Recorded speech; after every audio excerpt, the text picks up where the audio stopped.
ബംഗളൂരുവിലെ പാർക്കുകൾ വികസനത്തിനായി വിട്ടുനൽകാനുള്ള കർണാടക സർക്കാരിന്റെ തീരുമാനത്തിനെതിരെ പ്രതിഷേധം ശക്തമാകുന്നു. വിവാദ ബില്ലിൽ ഒപ്പുവെക്കരുത് എന്നാവശ്യപ്പെട്ട് ബിജെപി ഗവർണർക്ക് കത്ത് നൽകിയതിന് പിന്നാലെ സർക്കാരിനെതിരെ രൂക്ഷ വിമർശനവുമായി പരിസ്ഥിതി പ്രവർത്തകരും രംഗത്തെത്തി.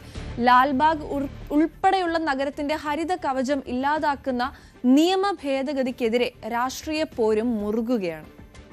കർണാടക സർക്കാർ കഴിഞ്ഞ ദിവസം പാസാക്കിയ ഗവൺമെന്റ് പാർക്ക് സംരക്ഷണ നിയമ ഭേദഗതിക്കെതിരെയാണ് പ്രതിഷേധം ശക്തമാകുന്നത്. സംസ്ഥാനത്തെ ഏത് പാർക്കിന്റെയും 5% ഭൂമി വികസന പദ്ധതികൾക്കായി ഏറ്റെടുക്കാം എന്നതാണ് പുതിയ ഭേദഗതി.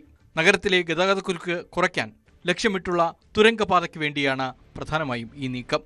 ഇതിനായി ലാൽബാഗിൽ നിന്ന് മാത്രം 5 ഏക്കറോളം ഭൂമി വിട്ടുനൽകേണ്ടി വരും. സർക്കാരിന്റെ പൊതു ആവശ്യങ്ങൾക്കായി ഒരു ഉന്നതാധികാര സമിതിയുടെ മേൽനോട്ടത്തിൽ മാത്രമേ ഈ ഭൂമി നൽകൂ എന്ന് സർക്കാർ വിശദീകരിക്കുന്നു. എന്നാൽ നിയമസഭയിൽ യാതൊരു ചർച്ചയും കൂടാതെ പാസാക്കിയ നിയമഭേദഗതിക്കെതിരെ പ്രതിപക്ഷവും പരിസ്ഥിതി പ്രവർത്തകരും വിമർശനം കടുപ്പിക്കുകയാണ്. വികസനത്തിന്റെ മറവിൽ നടക്കുന്നത് വൻ അഴിമതിയാണെന്നാണ് പ്രതിപക്ഷമായ ബിജെപിയുടെ ആരോപണം. ഗുരുതരമായ പാരിസ്ഥിതിക പ്രത്യാഘാതങ്ങൾ ഉണ്ടാക്കുന്ന ഈ ബില്ലിൽ ഒപ്പുവെക്കരുത് എന്നാവശ്യപ്പെട്ട് BJP MP Tejasvi Surya governor Thawarchand ഗെഹ്ലോട്ടിന് കത്ത് നൽകി.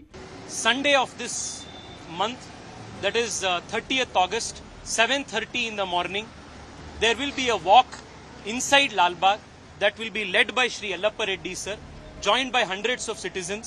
Make this demand from the government to drop this unscientific, unconstitutional project. This project, like this initiative, like all of you are seeing, is today being led by such eminent senior people in their 80s.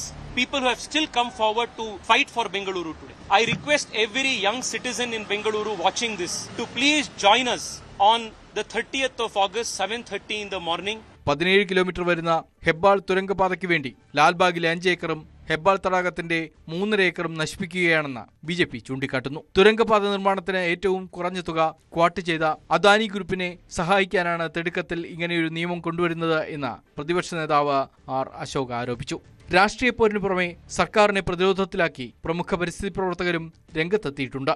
മുൻ പരിസ്ഥിതി secretary കൂടിയായ AN Yellappa Reddy chief സെക്രട്ടറിക്ക് നൽകിയ കത്തിൽ സർക്കാരിന്റെ നടപടിയെ രൂക്ഷമായി വിമർശിക്കുന്നു. ലാൽബാഗ് പോലെയുള്ള ഒരു പൈതൃക ആവാസ വ്യവസ്ഥ തകർന്നാൽ പിന്നീട് ഒരു കണക്കെടുപ്പിലൂടെയും അത് പുനഃസ്ഥാപിക്കാൻ കഴിയില്ല എന്നാണ് വിദഗ്ധരുടെ മുന്നറിയിപ്പ്. പരിസ്ഥിതി പ്രവർത്തകരും പ്രതിപക്ഷവും ഒരുപോലെ എതിർപ്പ് ഘടിപ്പിച്ചതോടെ ബില്ലിൽ ഗവർണർ സ്വീകരിക്കുന്ന നിലപാടാകും ഇനി നിർണായകമാവുക. News desk, News 18. കൂടുതൽ വാർത്തകൾക്ക് News 18 Keralam YouTube channel subscribe ചെയ്യുക.